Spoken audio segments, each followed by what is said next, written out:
We're in the midst of taking on the ultimate challenge in TEW 9 local to global as we take a promotion with zero money and zero popularity to the top of the wrestling world. In the first episode, we laid the foundation for the future of Strong Style Americas as we filled out our roster, and today it's time to book our first ever shows and crown our new champions. Oh, and we've also got a financial predicament to solve. So here we are then, back in the save, and in today's episode we're going to be crowning 2 champions. I originally said 3, but I've actually changed my mind on how the heavyweight tournament is going to play out. So let's take a look at the plans for Strong Style 1, 2, 3 and 4. And if you want to see episode 3 as soon as possible, where we will be crowning the heavyweight champion, make sure you drop a like down below. And if we hit 200 likes this time, then I'll get it out as soon as possible. And you absolutely smashed the 100 likes goal last time, so let's double it. And of course, if you want to play along, make sure you head over to the Patreon where you'll gain access to the save and some other stuff as well. And make sure you head to the Curb Stomp City store where you can get the limited time only Strong Style Amsterdam shirt as well as the Strong Style Americas shirt. And use the banner at the top of tewdb.com if you're interested in buying the game and haven't done so already. So as we mentioned in the last episode, there will be 3 tournaments to crown the heavyweight, junior heavyweight and the women's champions. However, I've decided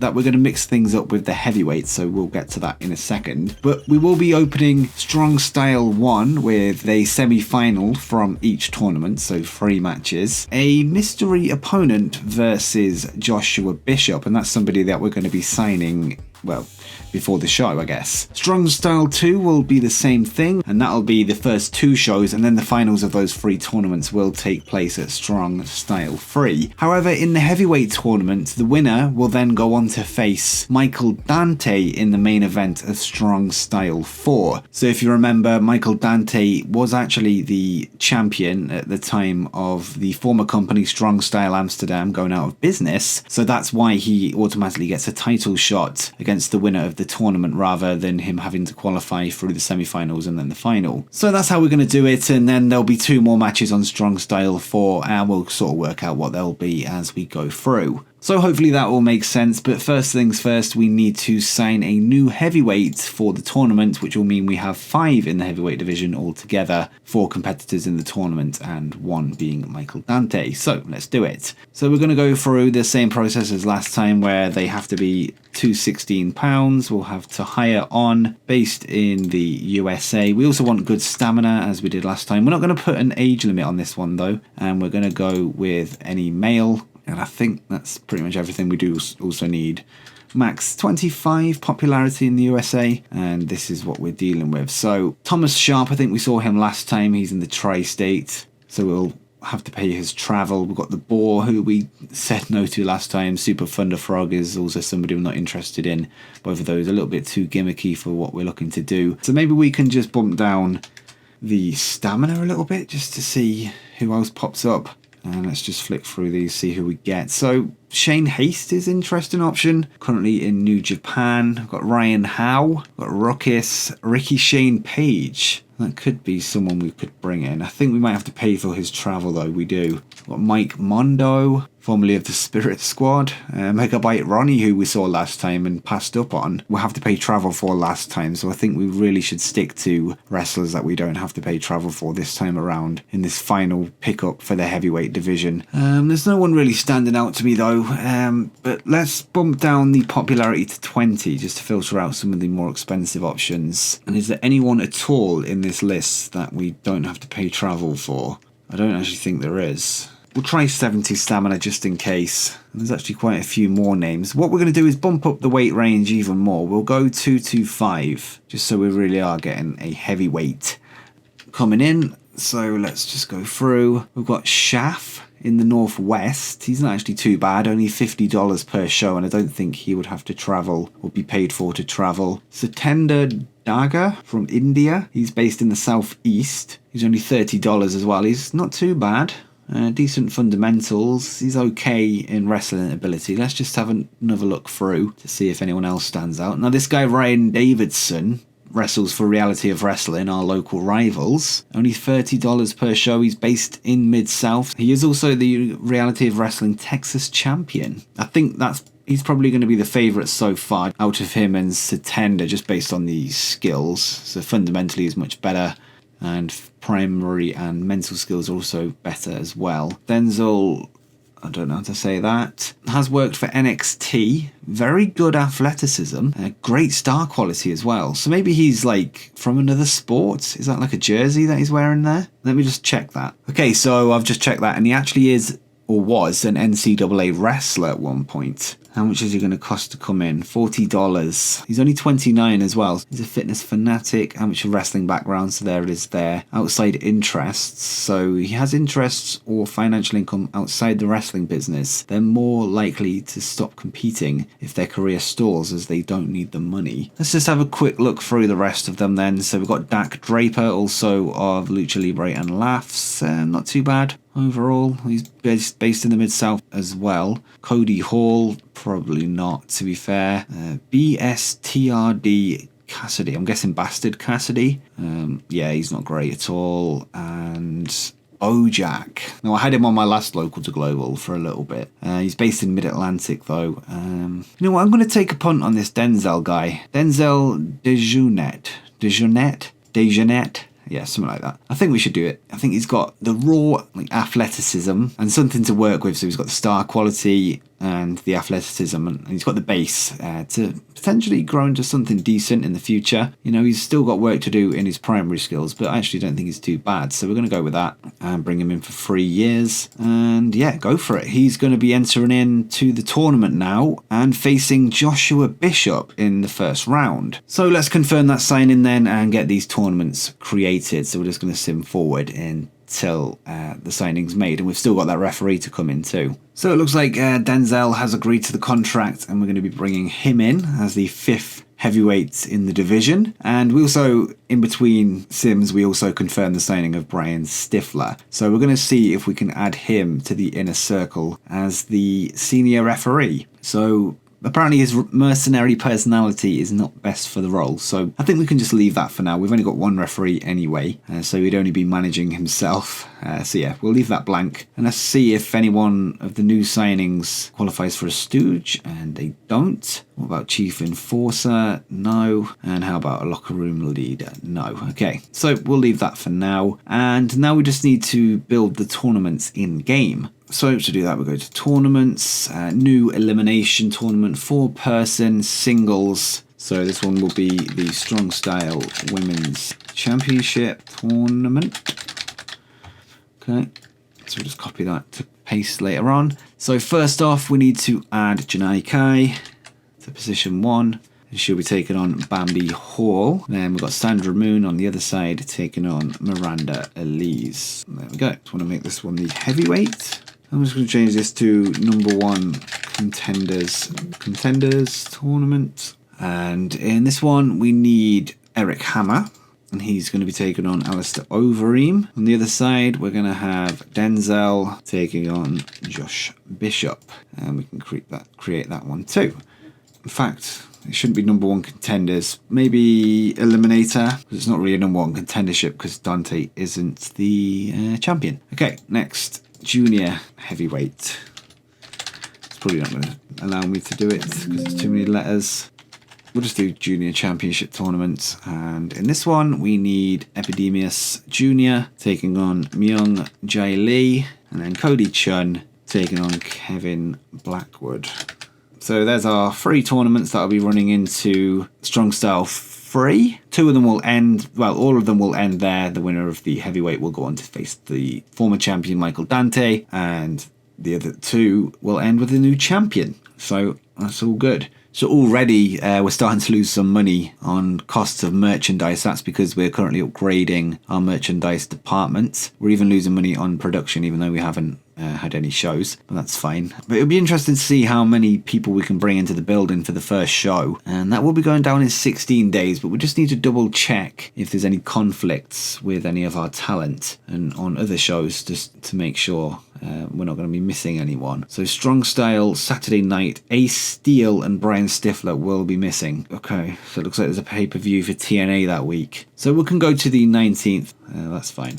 So we'll move that now to the 19th of October. So we've just come back because I just need to make sure we've done Denzel's heel or face alignment. Just to note that Reality of Wrestling, just upstate or downstate, I'm not sure of the direction, is upgrading their music production. So we're going to have some catching up to do because they are quite a bit more popular than us. So if we check and go and see what their numbers are, I think they're around the 20s. I think that's what I set them to as. So yeah, 20 in the Mid-South. So it will take a while to catch them up. And on the other side, up in Colorado, 15 for Lucha Libre and Laughs. But as I say, we need to sort out Denzel's alignment. I'm pretty sure he's probably a face. It looks like one anyway. That's unless his attributes say otherwise, and I don't think they do. So yeah, I think we can turn him face. Even though he is going up against Joshua Bishop in the tournament, it doesn't really matter. So it is show day, and unless there's something I'm forgetting, I'm pretty sure we can just jump in. So let's just double check. We've got a referee, we've got road agents, we've got plenty of wrestlers, and yeah, I think we're good to go. So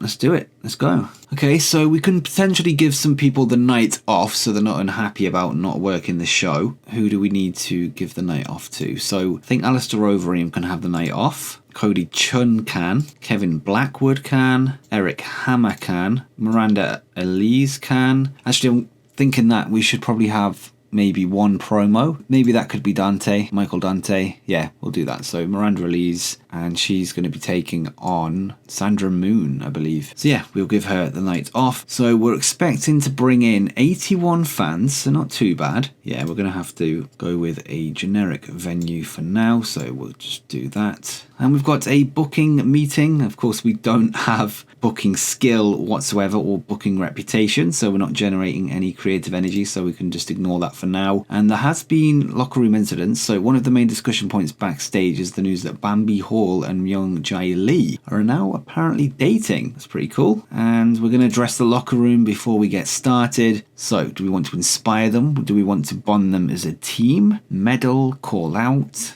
Well, it's got to be one of the top two, wasn't it? So, inspire everyone to new heights of performance. Use sparingly on a receptive audience, and it can be very effective. Okay, we don't want to do that one just yet. So we're going to bring the team together. Since it's their first night as a locker room, we're going to do some team bonding. And it strengthened the relationship between Bambi Hall and Myung Jae Lee, who are, of course, now dating. So let's just book in the matches then. So we're going to start with Janai Kai and Bambi Hall. So this will be the semi-final.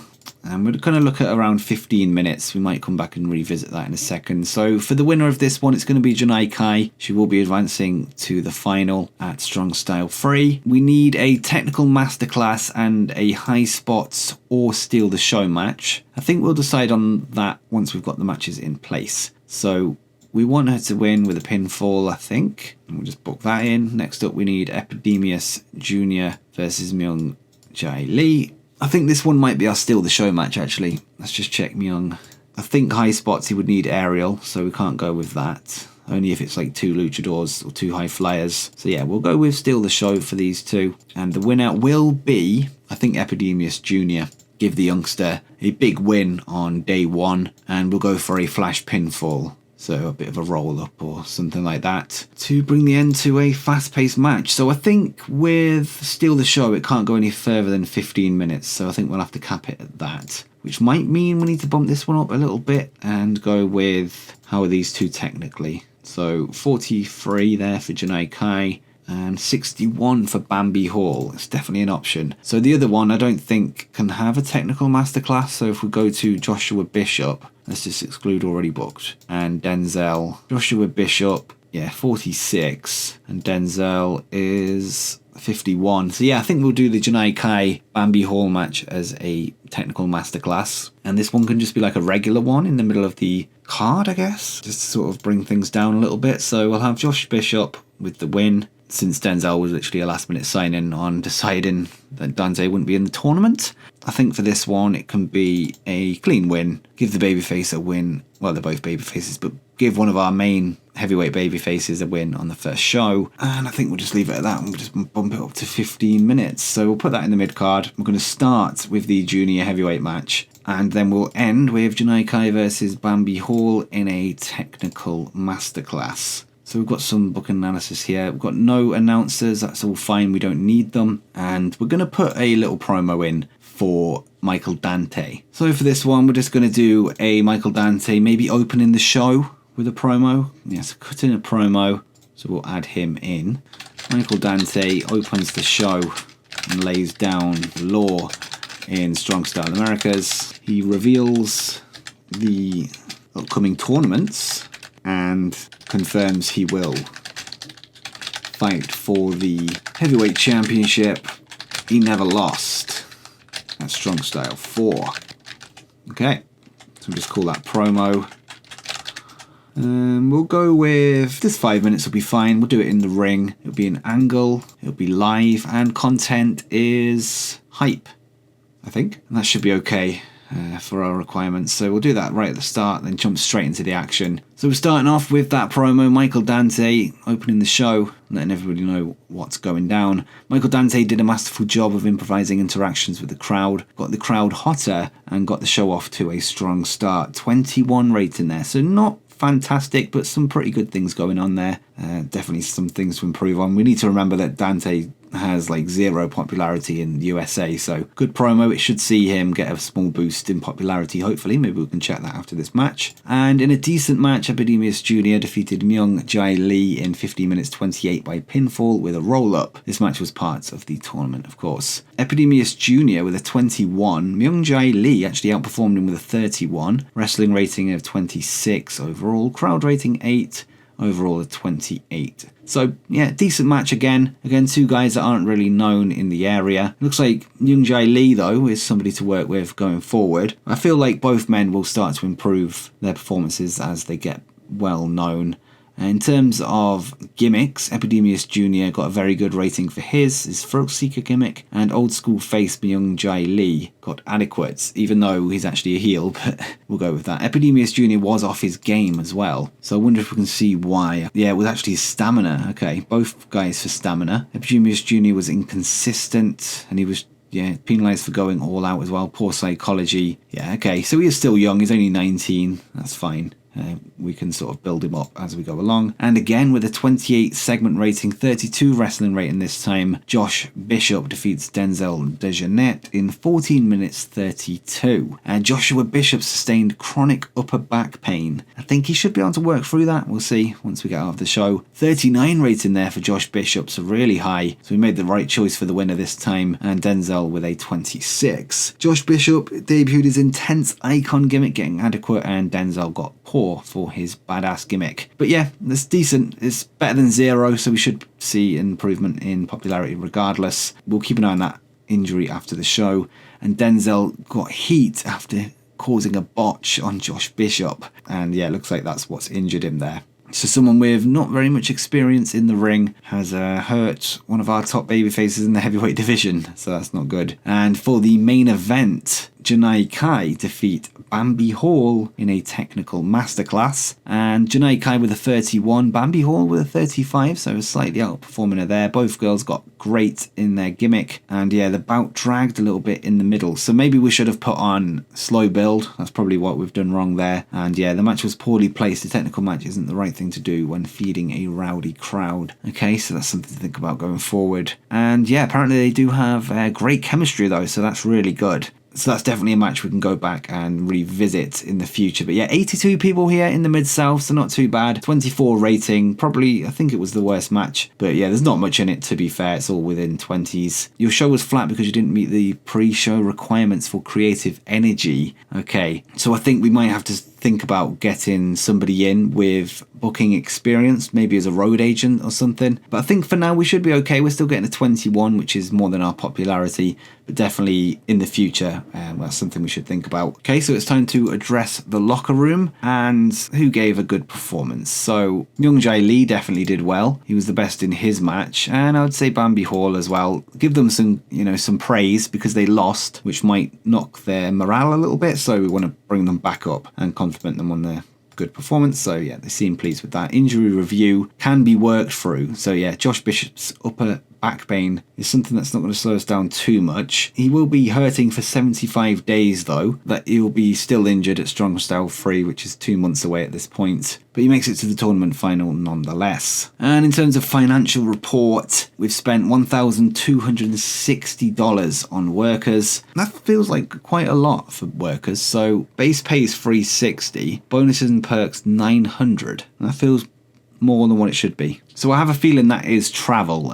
So I don't know. We do have quite a lot of people outside the region, but from what we read in the help section, even if all 9 workers were long distance travel, they're only $50 each. That's at most $450, and I think some of them are in the Mid-South. So yeah, we'll have to keep an eye on that. But in terms of popularity, we haven't rose to 1 just yet, but I think it's probably going to take 2 shows to go up to 1. And I just want to double check amount of people on that show that were traveling in. I was thinking maybe Epidemius Jr. has moved to Mexico, but he hasn't. He's still in the Mid-South. So who else was on the show? Bambi Hall, Northwest. That's no travel. So let's just keep an eye on the contracts here. So yeah, there's no paying for travel on her contract. Janai Kai, Tri-State. We are paying for her travel, which should only be $50.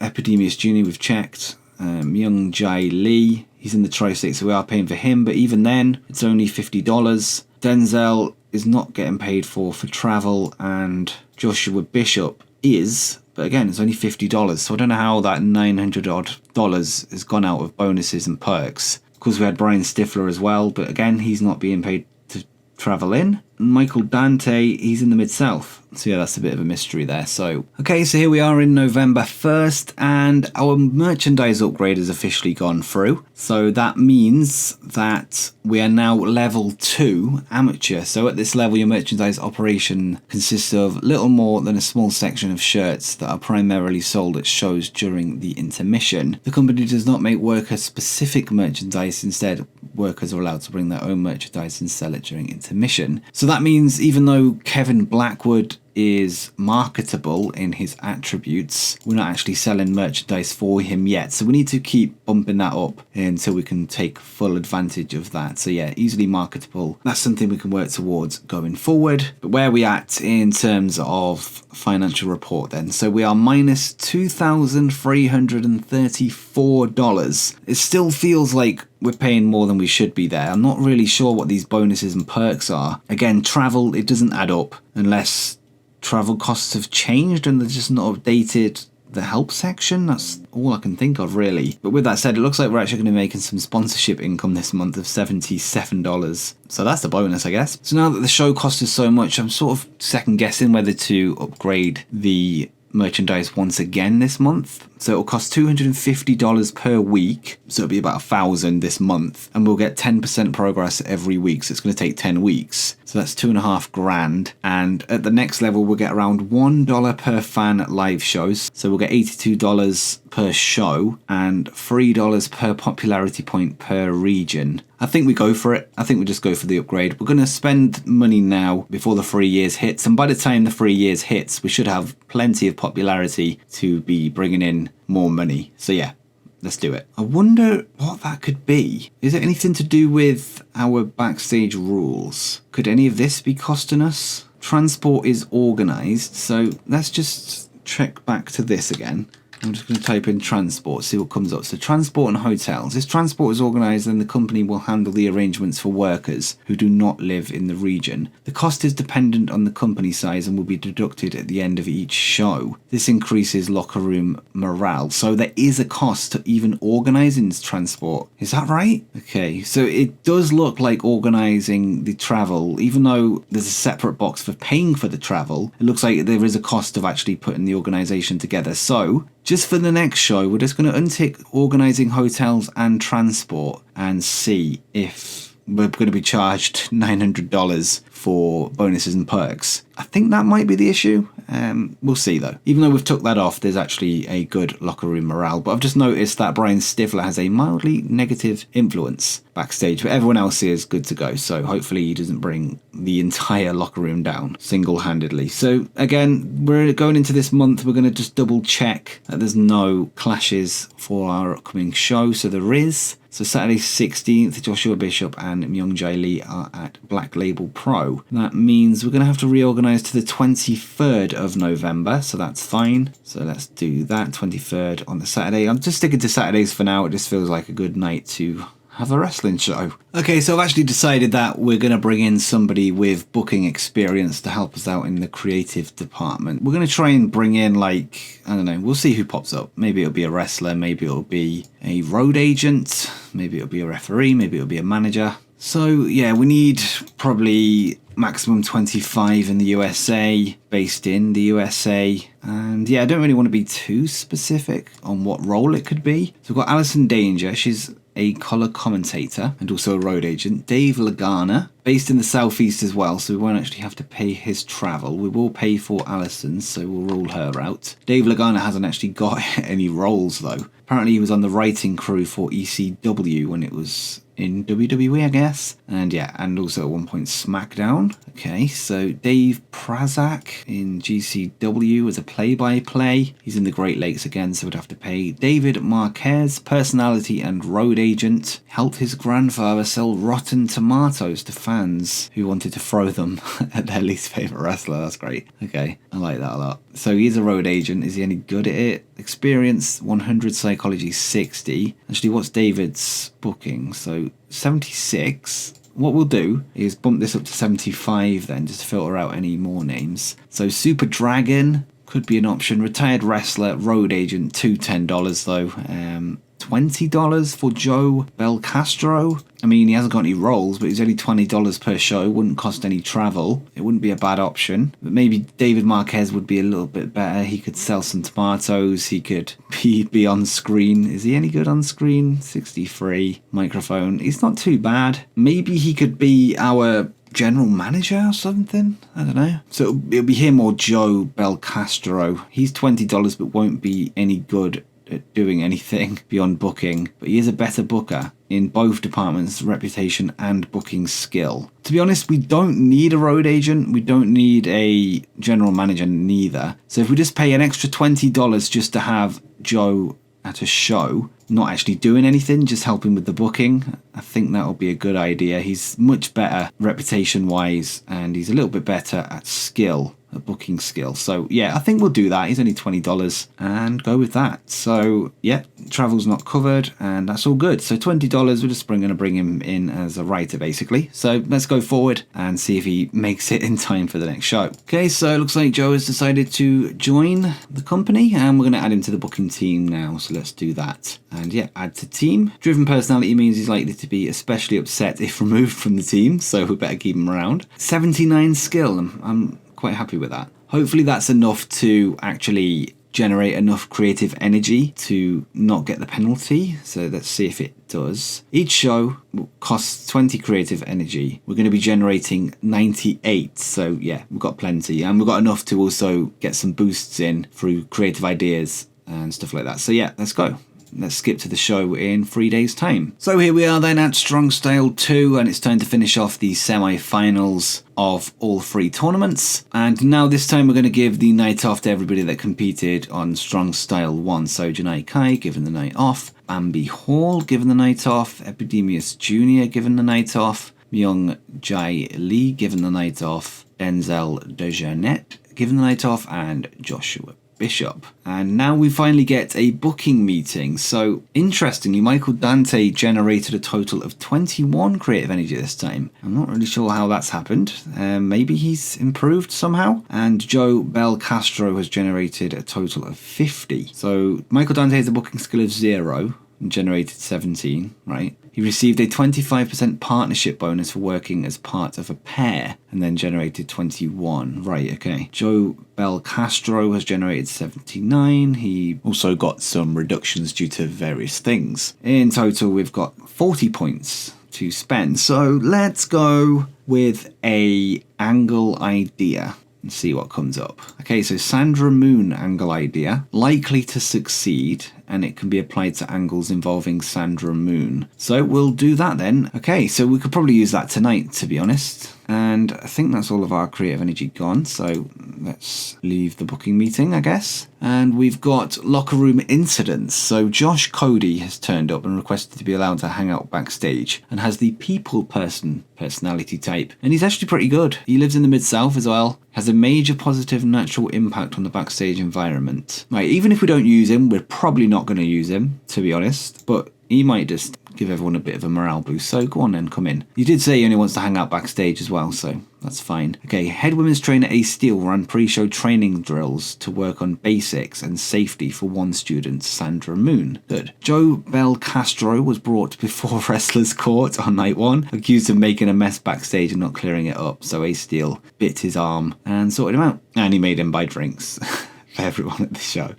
Okay, good. And yeah, small positive impact on Joe there. And that's all the incidents complete. And address the locker room once again. We're going to do team bonding, just again to get that tight-knit feel backstage. Again, let's just get the matches in. So we're going to have Cody Chun taking on Kevin Blackwood. Of course, for the other side of the semi-finals, it was Epidemius Jr. that advanced. So I think in that case, Kevin Blackwood would be a good guy to win here, as he's a heel, so it would be heel versus face in the final, and that's probably the route we're going to go down for all of them. In terms of what style of match it can be, 58 technical for Cody Chun, and yeah, 68 for Kevin Blackwood. So we'll go with that technical masterclass, unless we notice a better matchup for that later on, and Kevin Blackwood win. This time we're going to go with slow build, just to see if that gets rid of that lull in the middle of the match, and we're going to set it to 20 minutes. I think this might be the main event, to be honest, and let's just double check that all of the tournaments ran, and they did, yes. So we've got Miranda Elise taking on Sandra Moon, who will also be in a promo tonight. So how are these doing for skills? So aerially not very good, but they might be able to steal the show. They've got good stamina. Miranda's good in the air, but so yeah, I think we'll go with steal the show. For this one, the victor will be Sandra Moon. So it'll be Sandra Moon versus Janai Kai in the final. And if you remember from Sandra's biography, they have a history. So yeah, we're going to revisit that at Strong Style 3 for the title. In terms of matchup, we're going to go for steal the show, as we've already added that. An open match, I think, just to give both of them some shine, and we'll book that in. So main event, yeah, I think it's going to be the junior heavyweight match, and now we're going to add in Eric Hammer and Alistair Overeem in what will be an MMA fight, to say the least. So the winner of this one, on the other end it was Josh Bishop, so probably Eric Hammer. What happened last time is the technical masterclass didn't go down well because the crowd were rowdy, so maybe we start off with a technical masterclass, unless we do calm the crowd. So we're going to bring them up with steal the show match, the women's match, calm them down, and then go into the technical masterclass and see if that works better for the flow. A submission win, we'll go with 15 minutes. We're going to go too long to calm the crowd, and I'm not actually sure if that's too long for that style of match. Maybe it will drag, but we'll go for it. We'll live and learn, you know. So okay, start off with a banger, calm things down, and then go into the technical main event. And now we need to add an angle for Sandra Moon. So we're going to add that in, Sandra Moon angle idea, and she's just going to talk about her opponent, Miranda Elise. To open things off, we're going to go with the Miranda promo. So that'll be in the ring. It's going to be hype, save details, and then part 2 will be, sorry, that's wrong, not Miranda, Sandra promo. Okay, so save that. Part 2, it will be Miranda attacks Sandra.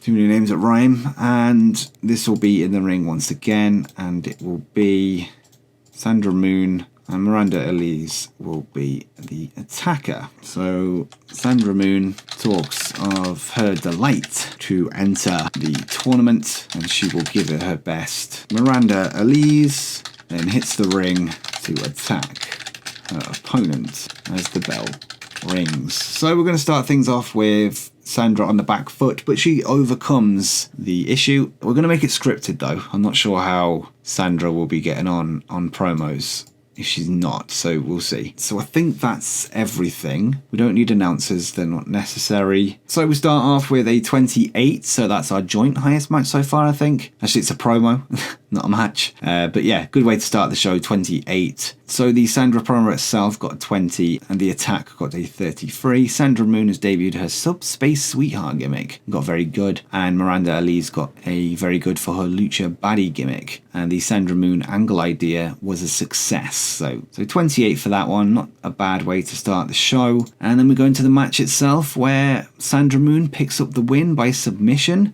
And the match was designed to get the wrestlers stealing the show. So they did that as well. They got a 36. Miranda Ali's got a 39. So what we've noticed is the losers are getting better ratings so far. But that's good for the undercard of Strong Style 4, where they can sort of get their win back, I guess. A win, at least. As we've got room on that card underneath the Heavyweight Championship match once all the finals are finished in Strong Style 3. And Sandra Moon seemed off her game, which is a shame. But still, she gets the win. Maybe she'll do better next time when she's not off her game. This time we've got Eric Hammer defeating Alistair Overeem to advance to the finals. And Eric Hammer got a 30, Alistair Overeem got a 15, which is not great. I think that's our worst so far. Eric Hammer got a great for his shooter gimmick, and Alistair Overeem got a poor for his Demolition Man gimmick.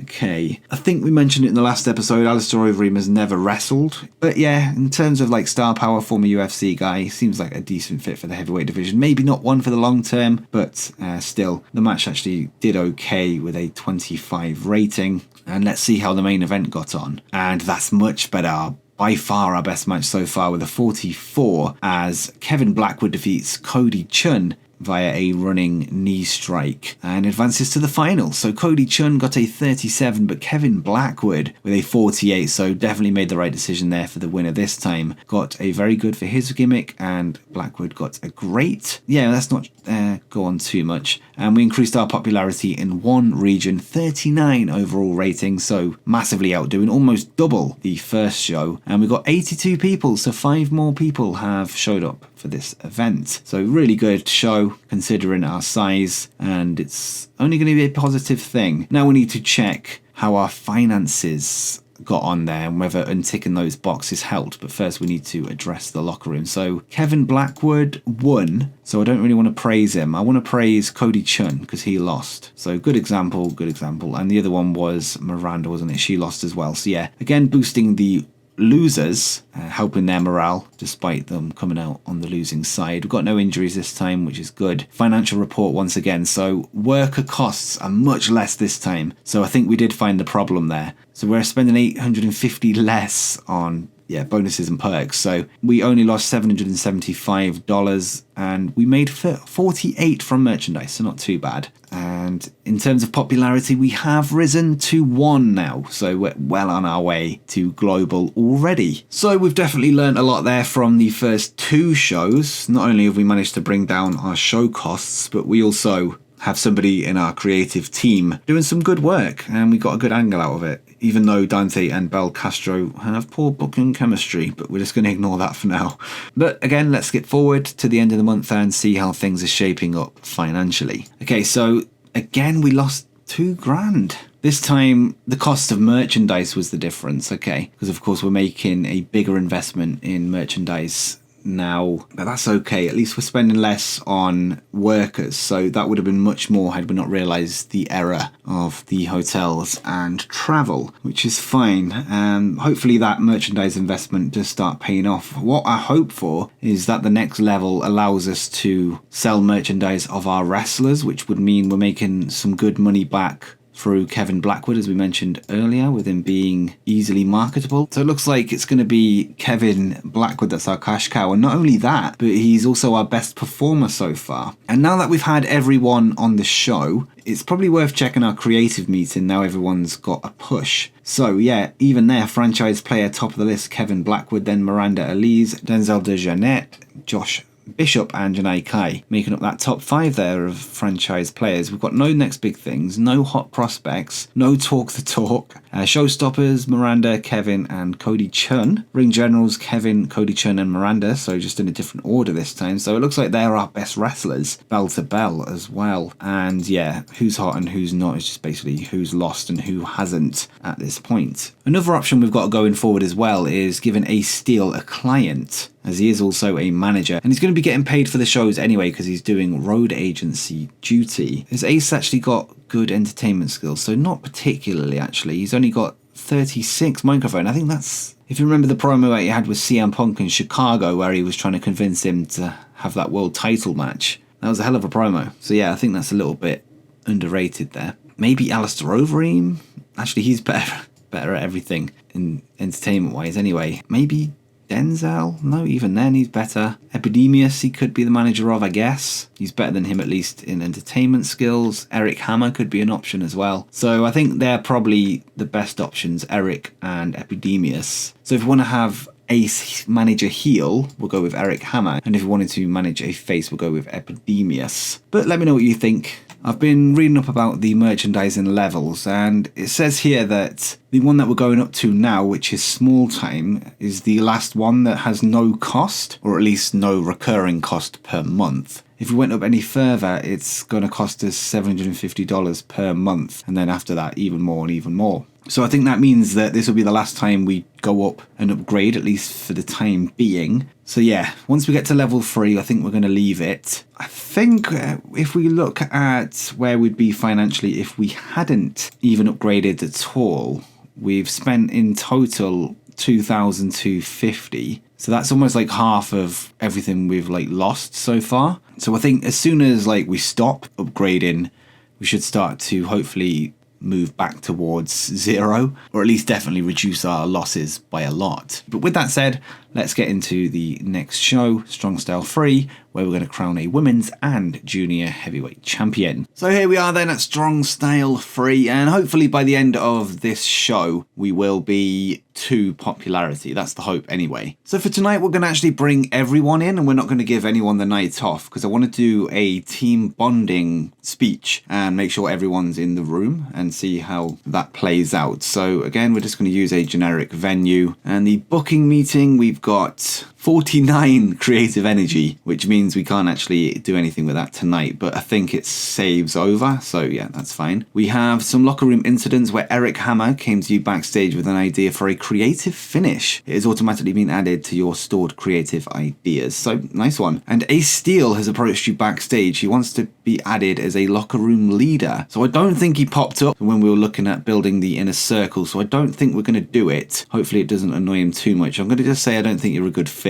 Head women's trainer Ace Steel ran pre-show training drills on basics and safety for Sandra Moon. Once again, that's good. And Kevin Blackwood ran drills for basics and safety for 4 students: Joshua Bishop, Epidemius Jr., Myung Jae Lee, and Denzel Dejournette. And we're just going to do the team bonding as we mentioned earlier. And we've actually strengthened a few relationships there, so that's good, and it's exactly why we kept everyone for the show. Right, let's crack on then and get this show booked and bring an end to this episode and crown 2 champions. So just as a refresher, because I actually recorded the rest of this episode yesterday, let me just remind myself of who's in the finals. So it's Eric Hammer versus Joshua Bishop, Epidemius Jr. versus Kevin Blackwood, and Janai Kai versus Sandra Moon. Okay, so let's add those in. So we're going to do Janai Kai versus Sandra Moon. So we're just going to book that in.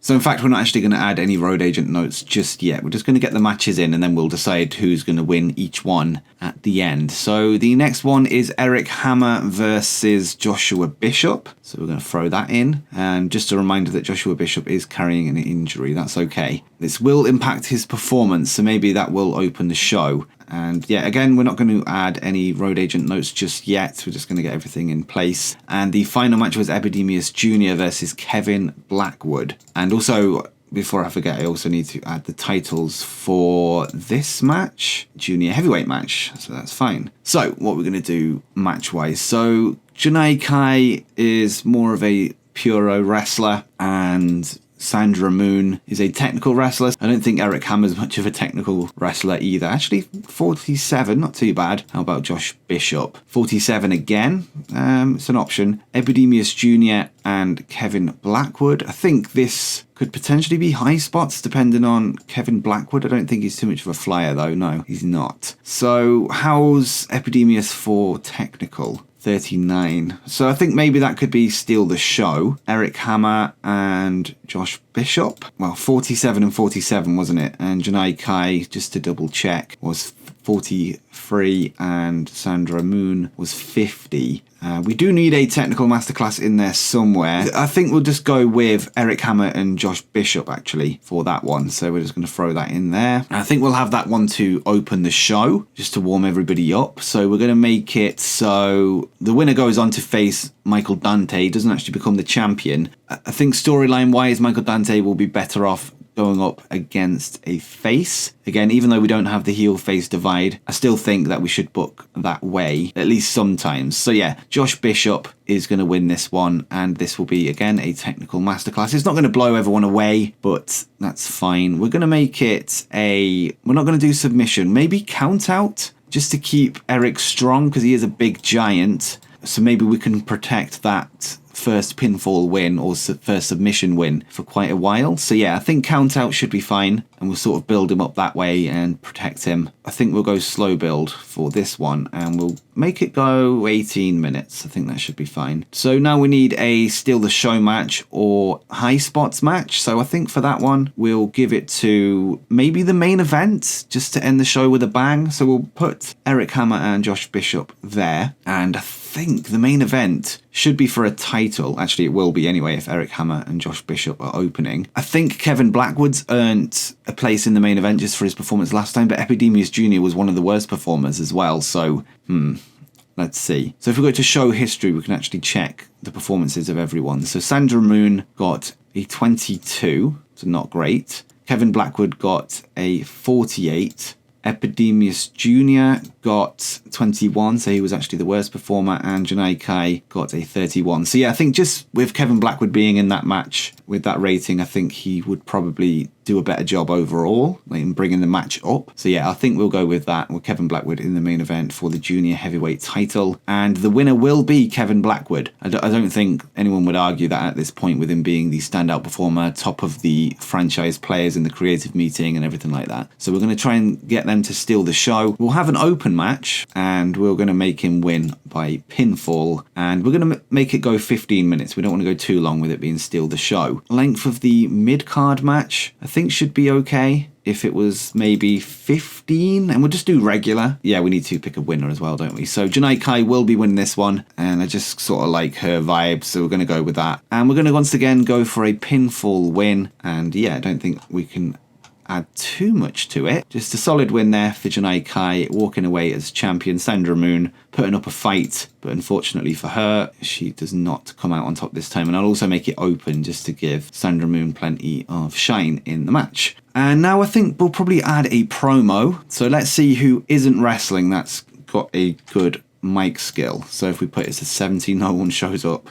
If we go 60, does anyone pop up? No, apparently not. How about 50? We've got Cody Chun, Josh Bishop, and Miranda Elise. So I think we'll go with Miranda. She was quite high up on the franchise players once again, and put on a decent performance as well last time. So we'll give her another chance at being on screen, and we'll just give her a basic promo. Maybe a backstage promo this time. 3 minutes long, and we'll just call it promo. And it'll be pre-taped, and we're just going to have her develop her character. Basically, she's just going to say she's coming for the title in the future, and she will be champion one day. So we'll see how that does, and we're just gonna give that a name, and we're gonna go with scripted. I don't think she'll be able to pull off an improvised promo just yet. Let's just call that Miranda Elise promo. And I think that's it. Save details. In order to use pre-taped content, your show either needs to be broadcast or needs to be professional level production values. Okay, so it has to be live, which is completely fine. So we're going to throw that in just after the title match, potentially. And yeah, that's fine. We'll save that. And we're also going to use a creative finish actually for the Eric Hammer match because of course he suggested it. This can only be applied to matches where Eric Hammer is set to be the victor. Okay, so we can't do it anyway. But at some point we do have that in our back pocket, so that's fine. So I think that's everything. Let me just double check that we actually have set everyone as a victor. So we've got Kevin Blackwood, Janai Kai, and Josh Bishop. So we've got 2 new champions and Josh Bishop going on to face Michael Dante. So let's see how the show gets on. And yeah, that injury on Josh Bishop took its toll and the match dragged out a little bit in the middle. Okay, did I not add... Yeah, I did say to pace the match out. Okay, that's fine. I didn't think those two could really pull off a technical masterclass, but we need one, so maybe we could have made it a little bit shorter. Maybe 15 minutes would have been okay. 21 is sort of the baseline at the minute for where we're at for segments, so that's okay. Josh Bishop advances on to face Michael Dante on the next show and in the next episode, where we will crown the new Strong Style Heavyweight Champion. But yeah, this match got the show off to a strong start, so that's okay. And next up we go up to a better match where In About That had good wrestling and decent reaction from the crowd. Janai Kai defeated Sandra Moon in 14 minutes 40 by pinfall. Janai Kai wins the Strong Style Women's title. And Janai Kai came away with the best rating at 39. Sandra Moon there with a 30. The bout dragged in the middle a little bit again. Yeah, was penalised for the length given limited psychology involved. Okay, so we have been looking for stamina for wrestlers that can go the distance, but it looks like psychology is a big part of that as well. There was also some inexperience in there from Sandra, but that's okay because we're not going to get banger ratings from the off. We're getting a 30 match rating there, even with the lack of psychology, which is way more than what we need to improve in popularity, so that's fine. And next up, we've got that promo from Miranda Elise, and yeah, 37 there from her, stating that she will be champion one day. So solid stuff from the Masked Luchador. We have a even better match. I think that's our best match on the card. In About That had good wrestling, decent reaction from the crowd. Kevin Blackwood defeated Epidemius Jr. in 15 minutes 30 by pinfall with a running knee strike. And yeah, new champion, winner of the tournament, Kevin Blackwood, with an even better performance than last time with a 41, even though he was off his game. And yeah, new champion crowned to finish off the show. And 35, so solid stuff there from the boys and girls on the card. And we increased popularity in one region. But let's see how much by. But first we have to address the locker room. So we will give Sandra Moon a boost. She lost one of the matches. And Eric Hammer, maybe? Who else lost? It was Epidemius Jr., wasn't it? So we're going to either praise Epidemius Jr. or Eric Hammer. We'll go with Epidemius and we will point out as a good example, make speech. Both of them seem pleased. And now we've got the financial report, which is huge. And yeah, bonuses and perks once again way down there at $150. Although we did lose $916. That's okay. It would have been a lot more had we not realised the backstage rules were costing us. But yeah, that's okay. Yeah, no complaints. Now let's find out about the popularity. And we did go up to 2, thank God. So 3 shows in and we've gone up by 2 points. So it's looking like... So I think it might take a while to get that 17 if we're doing 2 every 3 shows. But I think eventually once we're bringing in more sponsorship revenue, we can up the monthly amount of shows to really maximise how much popularity we're making. But that's something that we can sort of experiment with in the coming months once our popularity gets up a little bit higher and we start to see the benefits of our growth. So let's sim forward to the end of the month. Here we are then at the start of a new month and actually a new year. So all of the awards have come in and I'm just going to sim through those for anyone that wants to check them out and pause. I don't think we're going to go through it too much, not until we're at least competing for them. But anyway, we're going to be doing the financial report quickly just to see how things are going. And yeah, we're spending half of what we were spending in October this month for workers with that change that we made to the backstage rules. For sponsorship, we're now bringing in $200 as opposed to $26 in the first month. Marketing's the same, show costs are the same as expected, and spending on merchandise will now drop. I think that upgrade to merchandise should be complete.